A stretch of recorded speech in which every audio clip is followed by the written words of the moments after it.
Good morning, everyone, and thank you for joining my session entitled The Impact of Organic and Holistic Living on Child Development. My name is Nikia Okoye, and I'm the CEO of Eco Tots Early Learning Center. A little bit about myself. I am a mother of two. I have a daughter and a son, ages 12 and 13. I obtained a bachelor's degree in political science as well as a master's in business administration. I've worked on Capitol Hill as a congressional staff, working on both children, health, and education issues. I've also worked as a federal lobbyist on healthcare. For the past 20 years, I've been an environmentalist and have worked passionately with several environmental groups on creating policies, procedures on ways to green up businesses, workspaces, and so on. In 2014, I founded Eco Tots, and that was primarily due to my son being diagnosed with ADHD at age 5. So founding Eco Tots really kicked me into high gear on trying to find a solution for how to battle this diagnosis. I became a certified infant, toddler, and preschool teacher so that I could be in the center and that I can also be an instructor. So a little bit about Eco Tots and why we are unique. We're the first of its kind eco-friendly child care center in the state of Maryland. We are located on 1 acre of land in Columbia, Maryland. We have a huge outdoor space. We renovated our building with eco-friendly materials and made it a really, truly green space. We've been endorsed by the National Environmental Health Network as having an eco-healthy child care center. We actually opened our doors on National Earth Day in 2016 and hoping to open a second location after COVID-19 has passed through. We're working on an international school in Ghana, which we hope to open up by 2024. And so we are really doing some great things in the space of eco-friendly childcare. We focus on the whole child. We offer Zumba, yoga. We serve organic and all natural foods and snacks. We provide non-toxic furnishings for our children, as well as organic cotton soft toys, recyclable toys, lead-free, BPA-free toys. We have an on-site garden where we grow our own food and eat it. And we also have a compost program, which is part of our educational program that allows children to see how food is turned into soil. One of the things we're really excited about is our Tranquility Room. As we have students that, need a little bit of attention, maybe they're acting out or doing some kind of unsafe behavior, we'll take them into our Tranquility Room. And the Tranquility Room is the space where children can digress. There's some soft music playing. There's some essential oils, blowing in the air. So children are really able to bring themselves to a much calmer state versus, having a timeout. So we find that this is much more effective. And as we look at children's environmental health, we have to look at how children are exposed. Primarily, they're exposed through the environment and air, water, also food, the neighborhood, skin absorption, play and learning spaces, and prenatal exposures. So all of those are ways that children are exposed to environmental toxins and hazards. And children are more vulnerable because they have a lack of control over their environment. They just have to go wherever we put them. Their organs are still developing. Their brain function is not fully developed. Their metabolism and excretion systems are not as efficient. Proportionately, children absorb more toxins because they eat more, drink more, and breathe more than adults. And in addition, and it's very important to know that chronic early exposures to these toxins can cause lifelong damage to a child. So if they're constantly exposed, in the womb, in early child development stages, it could cause lifelong damage to a child. So what's causing all of this? What are some of the environmental factors that contribute to the neurological and other behavior and health disorders that are prevalent in today's children? Number one, lead, mercury, pesticides, plastics, and BPA. And BPA releases plastics.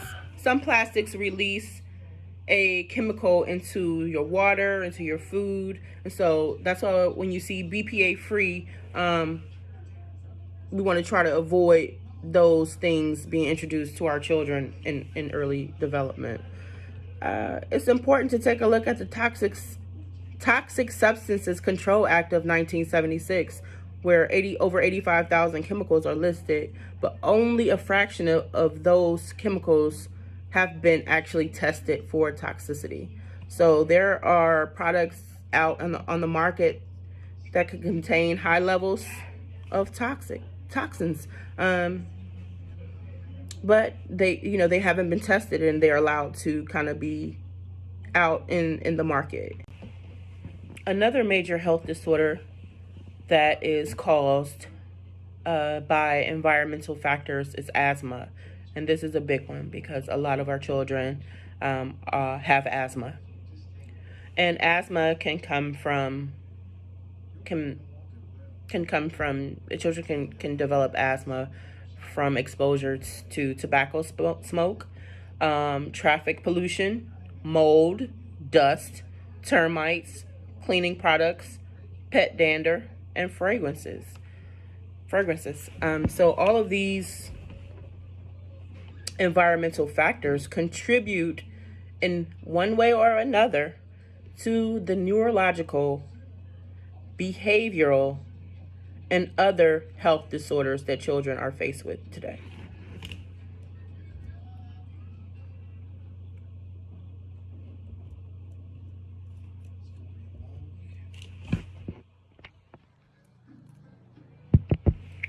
So at this time, I like to just talk about some trends.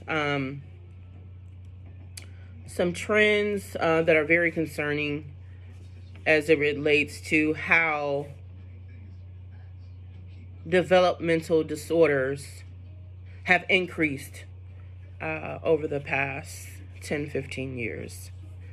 So from 1997 to 2008, there was a 17% increase in developmental disabilities in children ages 3 to 17.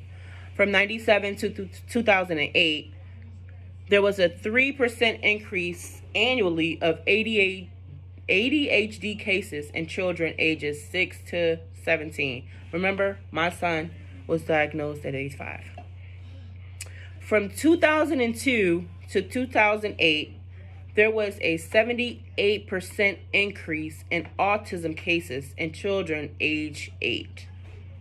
In 2012, there was an 8% increase in learning disabilities to 4.9% of all children. In 2013, 9% of boys and 6% of girls between ages 3 and 17 experienced neurodevelopmental disorders. In 2012, more than 5 million children were diagnosed with ADHD.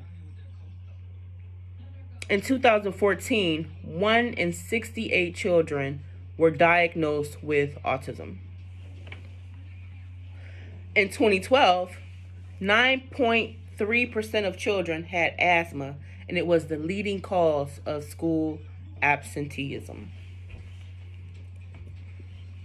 So I kind of included a little slide to just kind of show you the trends as they kind of moved forward. The next slide just kind of looks at the window of susceptibility, and the stages at which children are developing, and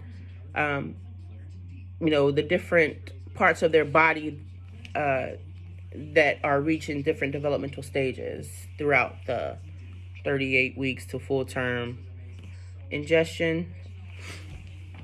So, what are some solutions? How can we ensure and reduce our children's exposure to environmental toxins inside our home, outside the home, where they are, in their learning and play spaces? What can we do to change this dynamic? One, we can reduce our children's intake of processed and GMO food. We can reduce the amount of toxic chemicals that our children are exposed to in our home. We can improve the air quality in and around our home. We can reduce the amount of toxic products that we use on our children's skin, hair, etc. We can be critical of areas where our children learn and play. We can reduce prenatal exposures to toxins.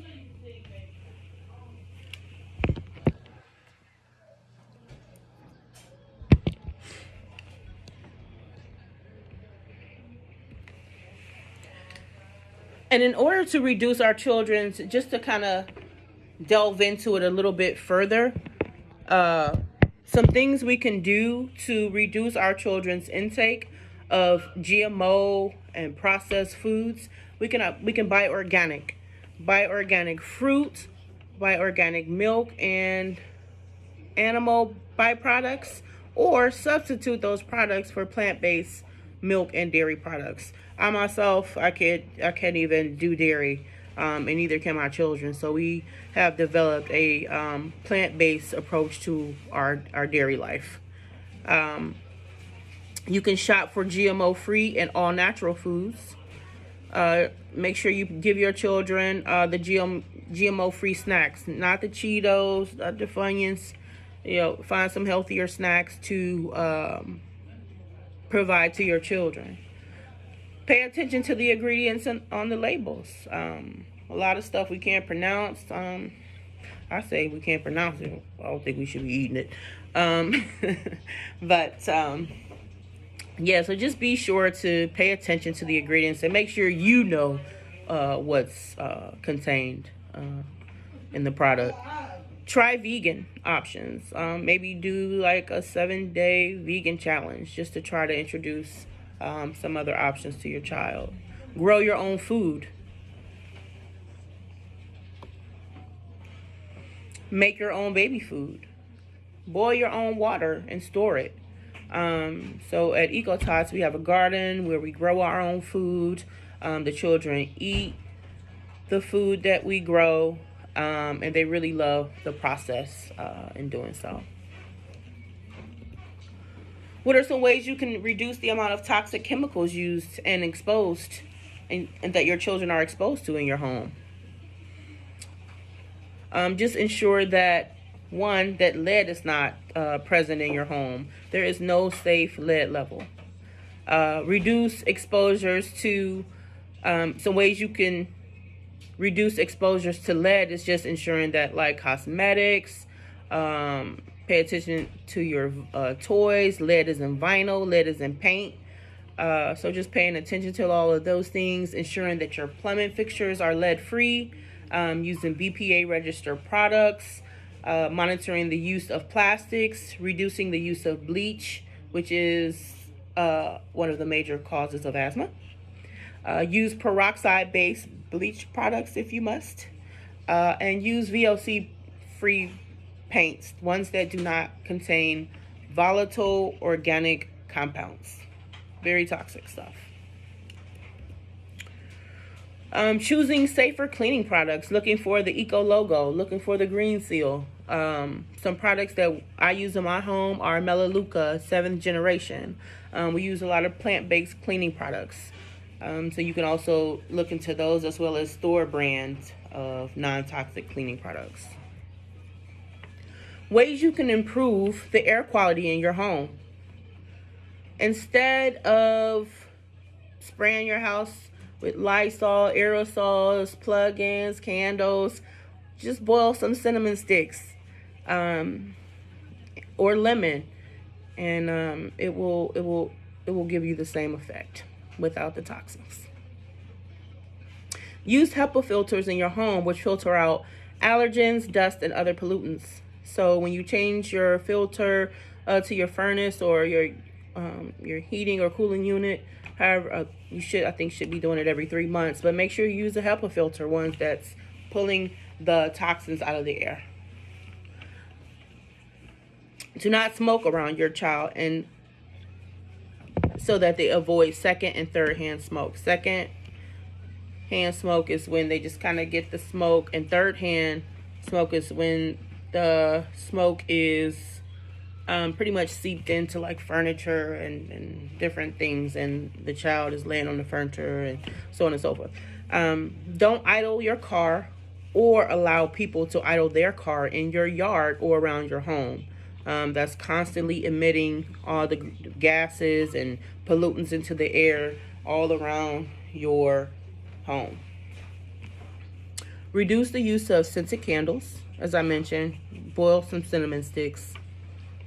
Super smell good. Use air purifiers or diffusers with essential oils. We use that in our home to sort of purify the air a little bit.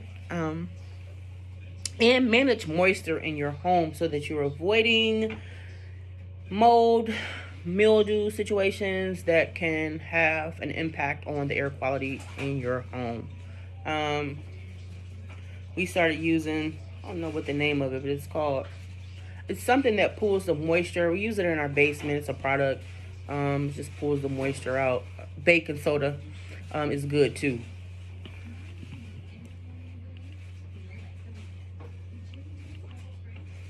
How do we reduce the toxic products that we use on our hair, skin, etc.? Parabens, they're everywhere. They're in everything. So what I suggest is that we use allergen-free, non-toxic products. Let the baby go product-free. Baby smells good. Why do they need products? And if so, use natural products like Dr. Bronner's castor oil soap. That will work wonders. It's non-toxic, and it's good for your baby's the health of your baby's skin. Also, use olive oil instead of lotions and stuff like that. All you need is just a little moisturization on with the child. You don't have to load them up with lotions and all kinds of things that are just putting toxins into that child's skin, hair, and so on and so forth. Specifically, Johnson & Johnson baby products. They smell good, but monitor BPA in bottles. A lot of bottles have BPA. They contain BPA, period. So it's up to you to do the due diligence and look for products that do not, or look for bottles that do not contain BPA. Use fragrance-free and green laundry detergent. So that you're not washing your clothes in the toxins and then putting them on your body.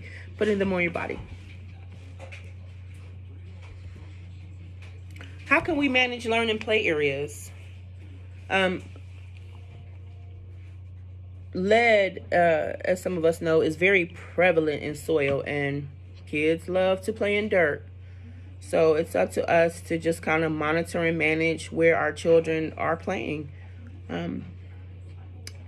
Beware of artificial turf, because some of those surfaces contain chemicals, on the playground areas that children like to play in as well. Wall-to-wall carpet in the home is discouraged, especially around where children will be. Carpets, they attract and contain a lot of harmful chemicals. So with that, I mean, I would suggest like using a Green Guard certified carpet. We use those in our child care center and preschool, so that children are not exposed to the chemical retardants that are in carpets.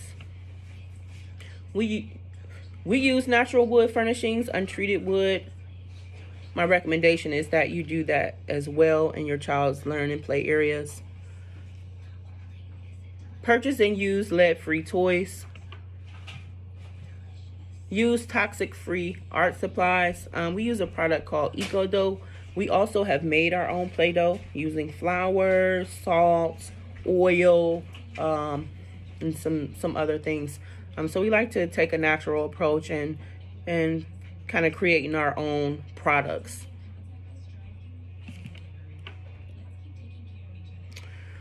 How can we reduce prenatal exposures? Lead can be passed through the placenta from a mother to her baby. So we just want to ensure that moms are not being exposed to lead while they're pregnant, in the water, food, environment. Also, reducing the consumption of shellfish. Shellfish has very high levels of mercury, and mercury can also be passed to a child prenatally. Eat organic and GMO foods while pregnant. Just ensuring that you're giving your body the best nutrition that you can give for yourself and your child. Have a diet that's rich of fruit, vegetables, proteins, and fibers. And so as a result, you will have a healthy child, which you will not have to medicate. And here I have 2 pictures of my son, who is age 13 years old. Very healthy child. I struggled for a long time with the medications they were prescribed ever since he was 5 years old. I would actually get the prescriptions filled, spend $200-$300 each time to get the prescriptions filled, but I couldn't bring myself to give that to my child. So I wasted hundreds, thousands of dollars on medication that they told me my son needed, but I didn't agree. And as a result of making lifestyle changes in my home, with my children, with the products that we use, the places that we went, the things that we were exposing ourselves to, allowed us to turn this around and for him to not have to be medicated. So that was a win for me, for my family, and for any child that is struggling with ADHD, other disorders. Thank you for listening to that. I do have another slide which you can go through and just take a look at, and look at the advocacy organizations that we work with. Moms Clean Air Force is a community of moms and dads who are united against air pollution. The Children's Environmental Health Network, that is the organization that endorsed our child care center as eco-healthy. The Silent Spring Institute, that's a scientific research organization dedicated to understanding the link between chemicals in our everyday environments and women's health, especially breast cancer. And they have a really cool app called Detox Me, where it helps you understand the science and of environmental exposures. So with that, I want to say thank you for listening and for your time. Feel free to email me if you have any questions or need additional information about anything that we talked about today. Thank you.